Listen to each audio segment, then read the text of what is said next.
अमरावतीच्या दर्यापुरात महायुतीत मोठी बंडखोरी झाली. भाजपने हकालपट्टी केलेल्या रमेश बुंदिलेंसाठी भाजप नेत्या नवनीत राणांनी प्रचार सभा घेतली. प्रचार सभेतून अडसूळ पिता पुत्रावर जोरदार टीका करण्यात आली. बेरोजगारांना रोजगार देण्यासाठी रमेश बुंदिलेंना निवडून द्या, नवनीत राणा यांनी दर्यापूरकरांना आवाहन केलं. अडसूळ पिता पुत्रांचा 4 फुट्या आणि 1.5 फुट्या असं नवनीत राणांकडून उल्लेख करण्यात आला. 900 कोटींचा घोटाळा अडसुळांकडून करण्यात आला. नवनीत राणा यांनी गंभीर आरोप केले.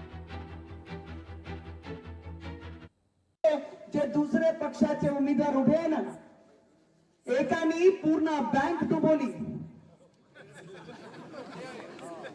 सगळ्यांना माहित आहे पण पार्सल माहित आहे ना, जे पार्सल आहे ना मुंबईवरनं आला तर छोटा आणि 4 फुट्या आणि 1.5 फुट्या 900 कोटीचा घोटाळा या अडसुळाच्या बापानी केला. त्या मोठ्या अडसूंना विचारा की तुम्ही गोरगरिबांचे खाते कसे डुबवले.